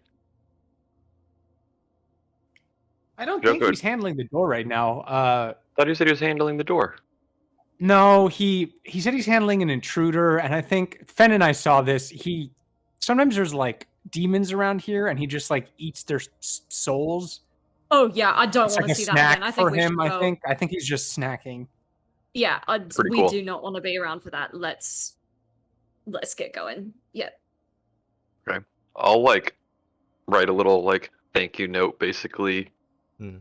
and like I'll send you a message Okay, sounds good. later. Whenever you do if, write that, like yeah, sure. thanks so much kind of thing, All right, and I'll leave it on like the central dais or something. I don't know. you got it. As you do, as you all exit the Library of Orcus. Thankfully, there is no strange paladin there to greet you. Instead, door opens, and you are once out again in the vicinity of this library. Ah, yes, I remember this now. All okay, right. so he gave us directions to the Razor Forge, right? I don't know. I wasn't there. Maybe I was. He told me Where about did the he- Razor Forge, and then he Great. said where to go, right? Or like a rough idea where it is. Cardinal directions. Who are you asking? GPS signal. You could go back inside and ask. Well, I mean, we didn't need he to tell know us where where the it frickin- was? Didn't he give He us wouldn't like have given me the estimation of paper it? to do it unless I knew where it was, Yeah, right? No. Yeah, he gave you some cardinal directions, some basic stuff. Cardinal directions, cool. I just realized, Artie, did you want to ask about the Tome of Clear Thought, by the way? I forgot that was something you wanted to ask. Maybe I'll like send him a message about it, unless Okay. it's really important. Then I would like, but I don't want to spend a bunch of time. Yeah, sure. If you wanted to make it quick, basically he'll just tell you, he's like, oh yeah, like I think I lost one. I believe there's one that was lost in an infernal puzzle box somewhere. It's somewhere in the abyss. It's somewhere. Sounds good. Looking for Infernal Puzzle Box now. Yeah. All right. Anyways, where you guys go? You guys do know that it's about it's a couple days travel to the east, I believe he said. A couple days travel to the east. You can't miss it. It's like in this like lava lake. Ooh, sick. Yeah. Sick. Let's go. Very cool. Let's go. Sounds nice and safe and fun. Oh yeah, absolutely. You know, just an absolute delight. This'll be All a right, so piece of cake. I do need someone to lead the way and give me some checks, please. Ho! All right. Tracker extraordinaire. Can I cast guidance on him since I actually Of know course. roughly about the direction? Oh, you can always cast guidance, but yeah, of course. The help action requires a little bit more. Please. Guidance you can always cast. I cast guidance. Do it, Poe. Oh, it. Add a D4. Yeah, that gives me a D4, right? Yeah. Yes, it does. Oh, this Yes, is gonna be so sir. good. I forgot I had that spell. Sorry, guys. I'll bring it back. All good, man. All right, Poe is sniffing the floor. He is feeling the wind. He is hearing everything. It's a 23. Hearing- Oh, shit. 23. You can actually see seems to be some sort of volcanic structure in like further to the east. There's a couple of like evidence of some of the flows having reached even down here to the library. So you imagine that it's probably off in that direction. All right, y'all. It's this way. Yeah. I point, start walking. Yeah. There does look to be Ready some to sort get of out of here. gorge, like kind of in between that and you guys, but it looks pretty Probably not an issue. accessible. Yeah. Yeah, easy. Sounds like a later problem. All right. Yeah, what's up? Never mind. Sounds good. All right, I need some of you to go ahead and, or one of you actually, one of you go ahead and make a d6 roll for me, please. Emran. Yeah, okay. I'll roll a d6. Yeah. No. One of you guys. One of you choose. I'll roll. Who wants to I'll roll it? Okay, awesome. Freya. Yeah, Freya. Somebody else want to roll? Uh-oh, what was it? I will was- roll. You No, rolled. it- You no, rolled. I rolled. What was it? What was I did it? roll. It was a 1. Ah, yes. Oh my god. Okay. Return to the library. Okay. Insta-death. Oh, we love to hear it. We love to hear Oh it. god. Yeah, Back to Alucard's castle. You guys are just walking, and Close the against it, you guys walk for about the first. This is the first portion of the day. Still, it's a couple hours in, and you're getting closer to that gorge. Where it looks like to be, there's a couple of like canyons on the side. You're noticing there's a lot of canyons here in Pezunia, and you're like, okay, we'll have to like walk around it. And so as you guys are traveling a bit, you begin walking through the canyon. And as you do Quick so, question, DM. yes. What is your Have we question? long rested between the library and now? No, just short rested. Sounds good. Thank you, DM. You're welcome, player. All right. But as you guys Call are, me player? what's up, player? Hey, player. Hey, player.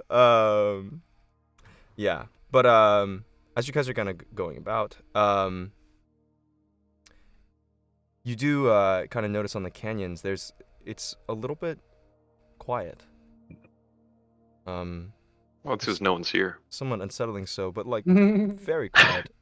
As you guys are kind of looking around, you guys begin walking forward. Go and give me perception checks, y'all. All right. All right, mate. All right. By the way, I I used perceive. one hit die earlier for the Icky 20. Icky 20, nice. Hey, Also, 8. dirty 20 for me. Good. 15. 15. Nice. Good old Artie.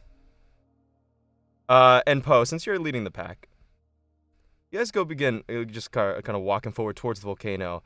It hasn't quite gotten to the hot lava flows yet, but you're starting to see the, kind of obsidian flows of black lava forming up these wall structures. Some of them having been eroded, or some of them sand has been blown across them, that like bone sand that you remember seeing across the Pezunia. You guys are walking. Artie and Poe, the sand starts to get like a little bit deeper. Just a little bit harder to kind of wade through, almost. Like it kind of comes up to your like knee level, Poe. It's kind of coming up to your knee level too. So, and you kind of assume that's how it is because you guys are pretty small. But as you guys are kind of looking at everything, Poe and Artie, the sand starts to give way at your feet. Joko, Fen, you both catch yourselves on the lip of this before you see the sand start slipping underneath. Misty Step. And you're okay. Artie, where do you Misty Step? You're in kind of like a circular canyon. Out in the fucking sand.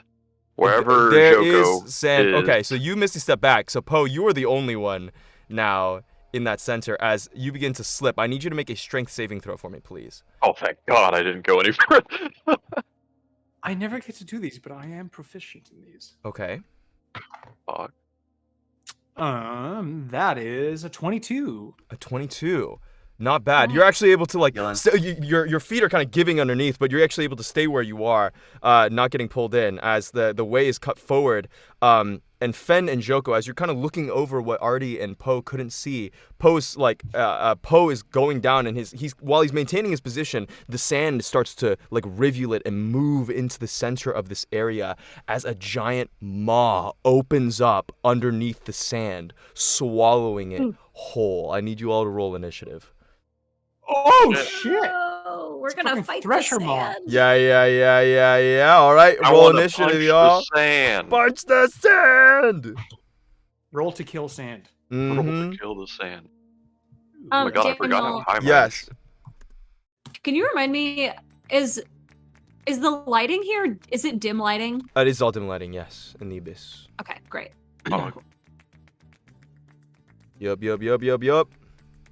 All right. Giving you those initiative scores, y'all. Good God, our last initiative was when you guys fought the big bad thing. What? In the Feywild. That's crazy. Yeah, we haven't had one fight in the abyss. Come Good on. God. Crazy. There hasn't even You guys been have just anyone been that bad. y'all have been just talking to everything. you did have a fight. You did have a fight against those mains. Okay. Antlion. We're playing Antlion. Half-Life. All right. Artie, Antlion? what's your initiative score for me, bud? 17. I think 17. I forgot 17. what. 17. Poe. 17. 23. 23. Fen. 12. Joko. 12. 10. 10. Got it. Antlion. 8. Antlion? Antlion? It's a 9. So No, you it's guys not an antlion. It's an antlion. Antlion? Antlion? Antlion? All right. Okay, so first up on the docket, Poe, you are up. Artie, you are on deck. Hell yeah! Do I see this like maw mouth? You do I see it? the maw mouth as you start slipping toward it, and you're like, ah! It is a huge mouth. You say Fuck it's yeah. You can't ginormous. quite see it's probably Gargantuan. gargantuan. You can't quite see the full extent of its size, but it big. Okay. Oh, thick. Big. Just as I pulled my legs out of the sand, like avoiding slipping down into it. The second I have them clear, I'm gonna cast Fly on myself. Okay. And start hovering above the sand. Then, as my feet are free and I'm hovering, I'm gonna click my heels together to cast Haste with my Boots of Haste. Okay. And I'm going to move. You're now flying in hasted. You're concentrating on that. Okay. I'm flying. I'm gonna fly. So that was 20, Into the mouth, he's double flying. movement speed. Oh, into the mouth. I'm gonna fly like. Let's see, my movement speed is 25. So times 2 is 50. I'm gonna also bonus action dash. No, I used my bonus action for the Boots of Haste. Never mind. But I'm gonna get I can get 15 feet above the maw, I think, which is not great. But I'm 15 feet above the maw, and then Yes, I'm going you to are. use my extra action to shoot the bow of Corellin into its mouth. You got it as you draw the bow. Okay. I feel like I yes, one saw this shot, in The one shot. Mandalorian already. Right? That's what it feels like. Not great. That's a 15. Ooh, fortunately, a 15 does not hit, no. As it goes wide and kind of like sinks into the sand as it like kind of detonates with that holy light, but unfortunately not finding its target, this gigantic maw. Cool. Then I'm hovering 15 feet above it, just chilling. You got it. You got it. No way it can reach out of the sand 15 feet, right? No way. No way. All right. No way. Poe, that's the end of your turn? Artie, it is now your Yes, sir. turn. Okay, so the sand around is like swallowing down, It is. right? I need you to, at the start of your turn, to make a strength saving throw for me at the edge of the pit. Well, that's unfortunate. Oh shit! 17. 17 succeeds as you're able to maintain your position and not get sucked God. closer. Yeah, fuck this. Ripped ass wizard. Seeing how I'm trying to figure out how Joko's gonna attack this thing, I'm gonna move 5 feet right next to Joko, and then the ground underneath us is gonna start quivering a little bit, Oh. and then a hand is gonna rise underneath us. Mm, I'm gonna got cast it. Big B's hand. Yes, sir. Big B's hand. You want it underneath Sick. you? I want it underneath. I want to ride my hand. You want to ride? Joko. You got it. I So want Joko and I to ride and my hand. As long Joko? as you're fine with that, Joko. Yeah, I guess it's Consent is pulling me up important. out of the sand, right? Yeah. Can it support Oh, both look of that you? we're on it. Yeah, dude. Also, can I flavor this as a magic carpet for? A magic carpet of sand? Sure. No, a magic carpet of No, hand. magic hand. carpet of hand. Magic carpet of hand. The fingers are just Just a really, really bunch- straight. The fingers are just Yeah. really, really straight on this. hand. Perfect. Even better. Okay. And then can I see the maw or anything? Yes, you can from where you are. You can see the maw. It's kind of depressed a little bit into the ground, where I mean, obviously the sand is sucking into its like gaping mouth, right? Okay. So I can move it up to 60 feet. I would like to move it. How high can this thing jump? Probably not that high. I'm gonna go. Okay, I have a question for you, Daniel. Yes, I have an answer probably. The hand mimics the movements of my own hand. Mm. I want to be using it as like almost on Joko's turn, not on my turn, if that makes sense. Like I want to bring him close so he can attack and then bring it away. Oh, I don't think I Does can. that make sense? Yes, I do understand what you're saying. You could move and then hold your action to dash backward once Shoko's done with his turn. That you can do. Okay. Does that make sense? But that would take your it took your action to command Bigby's hand, right? Or to summon it? To summon it, it takes my action, but then when you cast a spell, you can move it 60 feet and then like do an action with it. Okay. Right, I understand. Trying to figure out how to work. I know what I want to do, but Right, how- right, got it. So Okay. because it's not your as the movement, it's the hand- hand movement. So it would take an action for you to move it, and an action for and like part of your hand action to move it again, right? So it would have to only be on your turns. Unfortunately, I don't think you can hold like movement with your hand. You can hold like a punch. You know what I mean? It's just because you'll be moving to the mouth on this turn as your action, as a part of your hand action. And so as a part of your hand, you can't hold it once you've used that. You know, Okay. you'd have to use it again on your return. Whereas your as own the- action, you can hold your movement, Artie's own movement, right? So Artie is not going to be moving that exactly. much. So. As the hand comes up through the sand and lifts Joko up, Mhm. Joko's gonna kind of turn to Artie and be like, what's the fucking plan here? You need to be able to hit it, and I don't think you want to go walking through that sand. Yeah, no, why don't we just get up on the fucking rock over here? Joko's gonna like point over to this thing. Is this like yeah, that is rock. this It's canyon, yeah. Yeah, that's a better idea. Fen, you want to hop on? No, I've got it. Thanks. Okay. you want to stay down on the sand? Well, yeah, I've got a plan of my own. Thanks. Okay, then I will. All right, With- secret plan. Sure, why not? All right, let's Secret fucking go. plan. Okay. How high is like right here? That's about 20 feet up of rock. Okay, cool. I'll go 20 feet up Okay. and over here, and so I'll be like perfect there. And then as part of the action of casting it, I can choose something. So I'm gonna do interposing hand Between you and the thing. So between me and the giant maw thing. you got it. I don't know what this thing's about to do, but You got it. it hurt, right? Are we off the hand now? I'm assuming if you're turning into interposing Yeah, hand, yeah. then you're off the hand It's now. like Okay. it's like in front of me. Correct. Now. All right, Oh, go. I didn't realize you were going to the rock. Fen, you are You up. literally just said. And that. at the start of your turn, I need you to make a strength saving throw. Oh shit. Oh damn. Joko's roll, looking over at Fen and like kind of interested to see what this secret plan is. Yeah, let's see. Oh my god. It looks like it's a it's gotten with her struggling in the sand, with them struggling in the sand. God, I'm so stupid. It's a 13. 13. You are pulled 10 feet closer towards the open maw. Oh shit. As you Okay. start slipping and sliding down, it is now your turn. This is all difficult Okay, terrain, by the way. This is all difficult terrain. Cool. I'm gonna bonus action use my shadow walk to teleport over here. Okay. Good luck. And Oh. yeah, I like poof, and then appear up on this rock and I look over at Artie and I'm sort of like shaking off the sand from all over me and I'm just breathing a little bit heavily. I'm like, Mhm. sorry, yeah, I guess I didn't really understand what was going. Whatever. Shut up. And then I'm gonna cast Blight. Blight, what's the distance for Blight? It's 30 feet. 30 feet. Which- Are you within range? Yes. You're just barely within I'm range, exa- yeah. So Yeah. go ahead and it needs to make a constitution saving throw, yes? Yes. Okay, that's a bad roll, but it's con is high.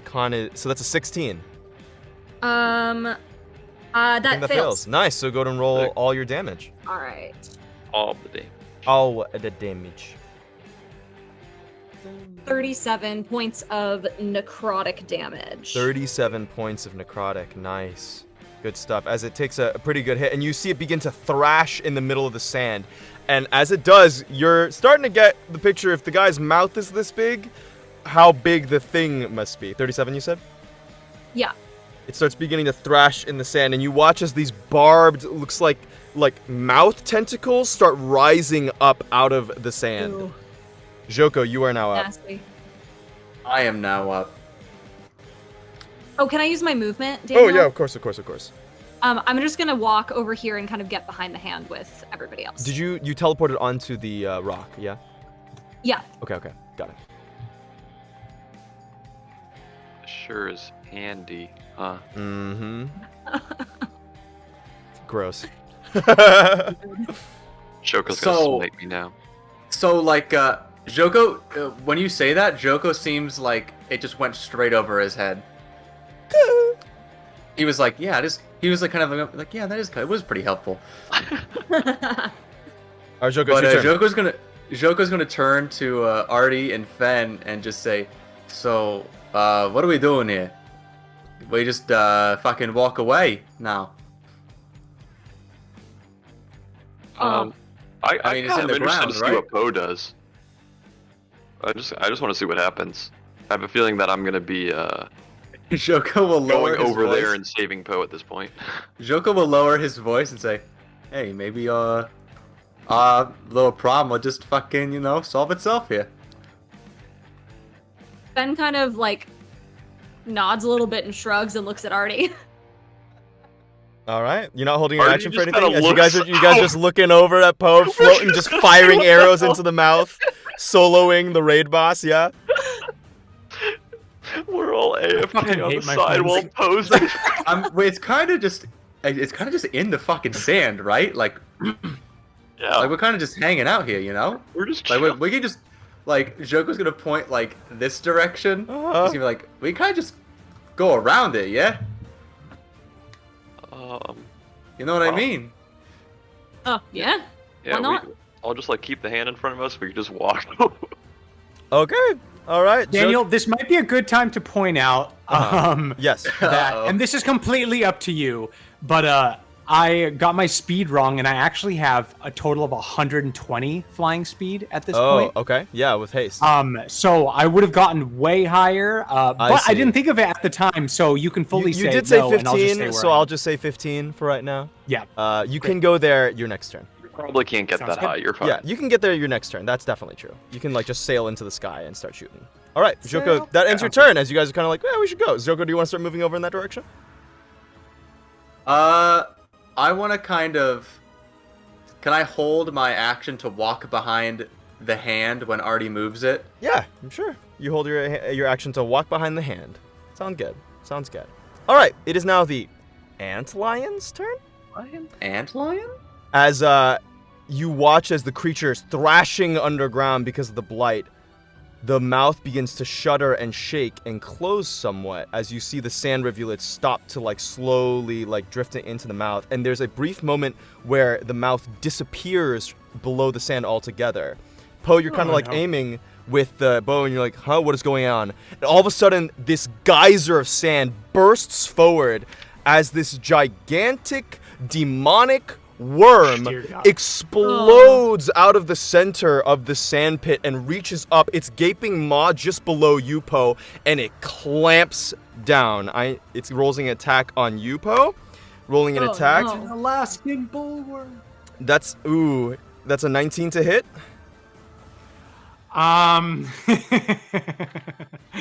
Yeah, my dude, that hits.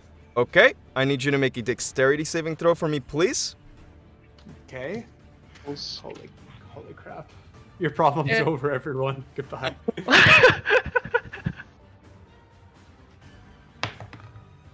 Oh? Uh-huh. Oh, I'm so good at these. That's a dirty 20. Dirty 20. You do succeed. And it bites down on you, but you just avoid it, like just flying slightly out of the way. It chomps down on you and does not get to swallow you. As it chomps down and like raking across your flesh, it does 37 piercing damage, and I need you to make a concentration saving throw on Fly. Okay. That would go well. 37 piercing, he says. What's the range? Oh, it also does, sorry, it does 66 fire, sorry. So 66. So 37 plus 10, 13, 15, 20 fire damage. So a total of 57 damage. Dear Lord Almighty. Wow. Fuck. You're fine. And then a So con just save, roll a you say? 28 con save. Yeah, you need to roll your con save for me? Yeah. What is it? 7. You're no longer flying, as you're now standing on one of its teeth on top of the worm. I use my giant killer reaction to, since it tried to hit me with a melee attack, I'm gonna slice it with my sickle. You got it. It bursts up out of the sky. You have your bow in your hands. You cannot take out your sickle and strike. That is true. Attack it with the bow. Punch the sand. Spit on it. Punch it with your fist. Yeah, I'm gonna. I'll shoot it at disadvantage. Why not? Shoot at disadvantage. Okay. Doesn't the bow turn into a knife? 2 knives? He has to take his bonus action. Yeah, to do but I that. have to do a bonus action. Yeah. So yeah. that's a 17 or a 23. So 17. Oh, nice. 17 total. Yeah, the first one was a 17 total. The second Got one was it. a 23 to hit. It So clangs 17. against the tooth, doing no damage. Wow, big AC, buddy. All right. Coco turns back to the rest of the group and he's like, yeah, I feel like the walking away strategy is going to fucking work really well for us. It's going to really bring back dividends. Then it is going to shudder around and see like a bunch of creatures all on the cliff face. And Poe, with you on top of it, is a big hand. It sees you. It has it. You notice it doesn't have eyes.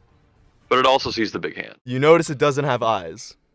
It heals us. It begins Oh no. coming over toward God. all of you all. The interposing hand. What does it do? Interposing hand. The hand interposes. Stays between me and the target, providing half cover. The target can't move through the hand space if its strength score is less than or equal to 26. If its strength score is less than or equal to 26. Got it. Then it can't move through my hand. You're very lucky. It cannot move through your hand. Wow. Nice. Very lucky. And so instead, it will take one of its barbed tentacles, will attack you, Poe, as it lashes down on you. That is going to be a 17 to hit. That is my AC. Wait, with haste? Oh! It's I forgot. It's 19. So you have a 19 It's 19. AC. So it misses. yeah. It misses. You would have been grappled by it and restrained. As the tentacle lashes toward you and you use the bow to ting, like just whack it aside. As you're on top of it, you see your friends all off on the cliff face just kind of staring at you. Poe, it is now your turn.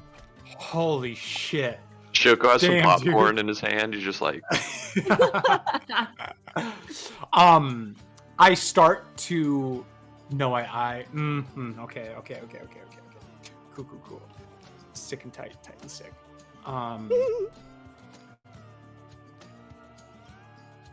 you got this, Poe. You hear Artie say from the side. What do I Yeah, by the way, just as an image, you guys see that the worm just collides into the hand, and the hand just palms the surface of the worm, and like you can see the whole thing like kind of grinding and just like moving behind it, trying desperately to get towards you all, but it can't. It's like realizing that. Daniel, did you see my post in the Discord? I did not. Let me see. Got it. Boosh! The whole rock face is like shaking with the impact. All right, Poe, what are you doing? Issue. Yeah, does this hand, is it like a material hand? Like it takes up space? It's somewhat immaterial. It does take up space. Oh, it does. Yes, it does physically take up space, though. Yeah. It's Like, you woven can together touch by it. badge. Yes, you could.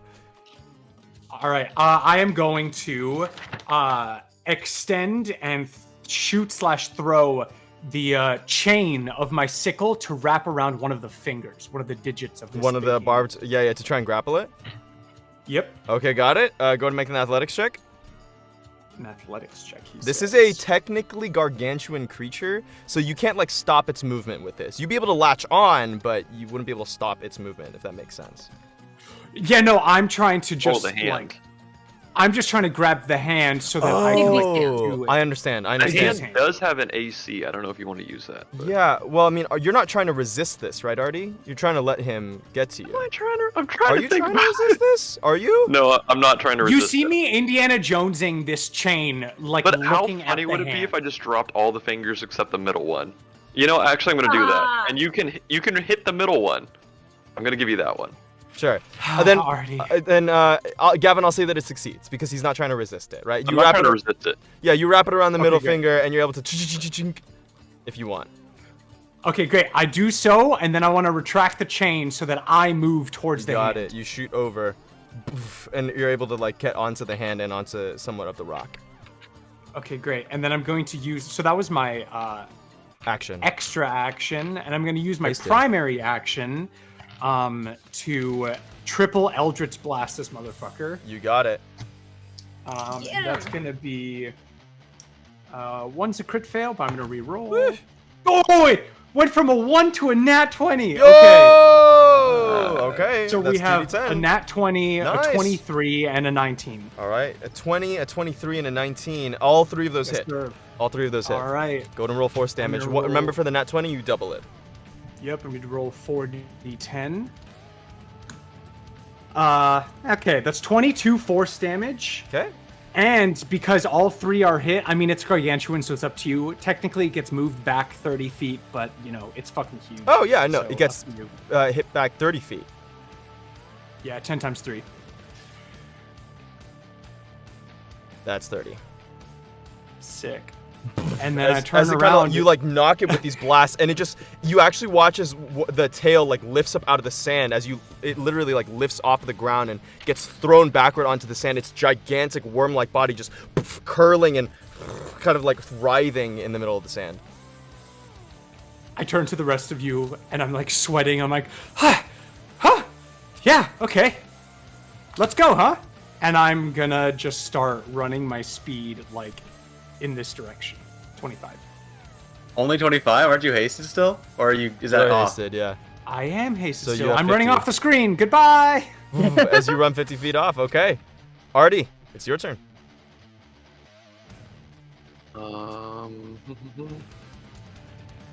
I'm gonna just peace out.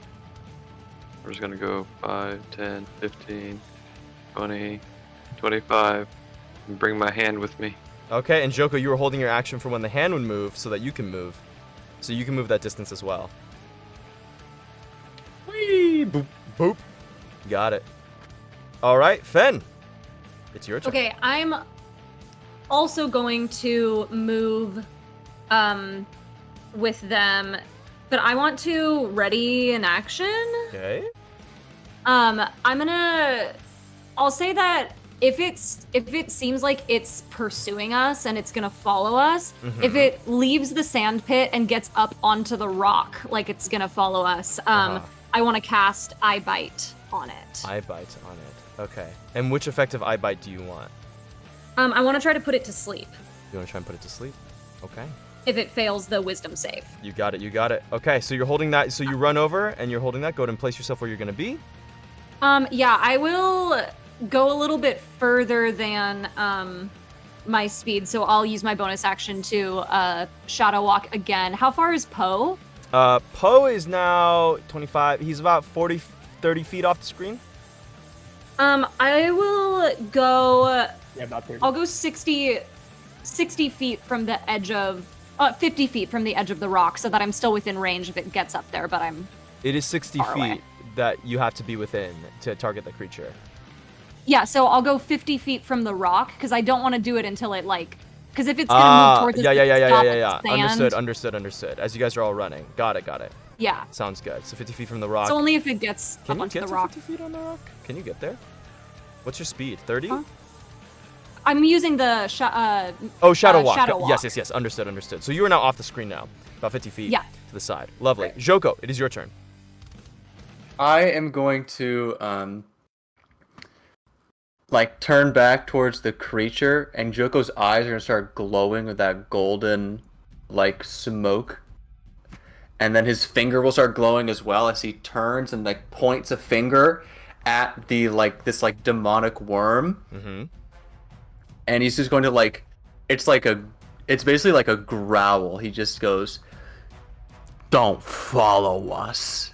And he's gonna channel divinity and abjure enemy on the worm. It needs to be frightened. It needs to make a save or be frightened. Wisdom save, correct? Is it immune to being frightened? No. He has to make a. Yes. Then he makes a wisdom save. Wisdom save. It is immune to being frightened. It is immune, but he did fail the save. It is immune to frightened. This is correct. Well, that's why I asked you first. True. He did ask first. I was there. I asked him first. I was there. I was checking the stat block. I was buying myself some time. He's vamping. But now you know it's not gonna get scaled. But you look awesome doing it as like a bunch of like smoke starts like jettisoning out from the sand and starting to wrap around it, but the creature seems unfazed by it. Where any other creature would probably like shrink back in terror, this thing doesn't look like it has the mental capacity to be frightened. It's probably the apex predator in this region, you imagine. Antlion? Antlion? Alright. Mm-hmm. Well, Fen, hopefully your thing works, and then Joko's gonna also zip off the screen. You got it. Okay, I guess I'm the only one here now. Alright. That way. So it's Joko's turn. It is now not the Antlion's turn. It's not Antlion? Definitely not an Antlion. Alright. It is going to disappear below the sand. And you watch as the whole rock, boom, shakes as you feel it starting to like, almost like a drill contacting a massive chunk of rock as it seems to be moving towards Artie. Fen, you see this. You're within range. Great, let's go. Make a wisdom save. It's making a wisdom save. Ooh, that's an 18, but its wisdom is -1. Oh, wow, because my save is 15 too. Correct. So. -1. Yes. Hell yeah. So it's asleep. The target falls unconscious. Yes. So like you guys know the scene in Avatar where the drill is like going into Ba Sing Se? Yes. Well, yes. That's exactly what it feels like. It's like just impacts the wall, and then as you like. Mm-hmm. Wait, Daniel, is that before or after Jake Sully turns into the blue guy? Oh my god. What? Oh, I hate you. I hate you. Jake Sully, the worst. And it was the last session. I was like, what are you talking about? I was like, I don't know that character. There's nobody named Jake, and I went, oh, all right. Anyways, so boom, slams into the rock. But Fen, you stretch out, your eyes going black, and you watch as like this black curtain sweeps over the demonic worm for just half a second, and all of a sudden, the body goes limp onto the ground, and you hear a great snort as the whole air is vibrating. It's so cute. Yeah. All right, we've got about a minute before that thing wakes up, so let's get the fuck out of here, yeah? Yeah. Yeah. All right. You guys all running as far as you can. As fast as you can.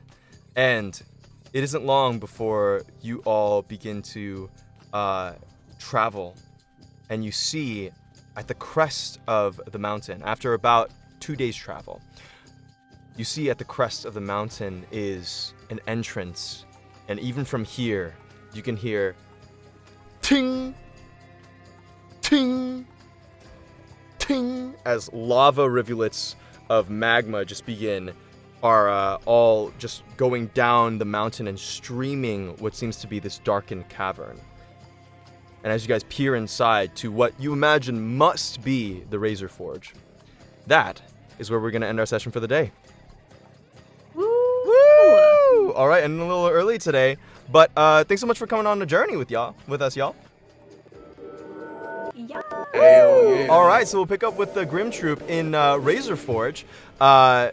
in a couple weeks' time, we're actually going to be off for about the next 2 weeks or so. Our good friends Gavin and Becca, they're off traveling, and so we're going to take the time for ourselves to relax. Things are getting a little busy, but we'll be back in September. We'll be back in September for another round of playing. I believe September 4th is when we're going to get started, or whatever that week is. But yeah, that should be it. Yeah, hope you guys enjoyed. Hope you guys are having fun in the Abyss, and we will hopefully get you guys out of here real soon. With that, we'll see you guys later. This is Stop, Drop, and Roll, signing off. Bye-bye. Bye-bye.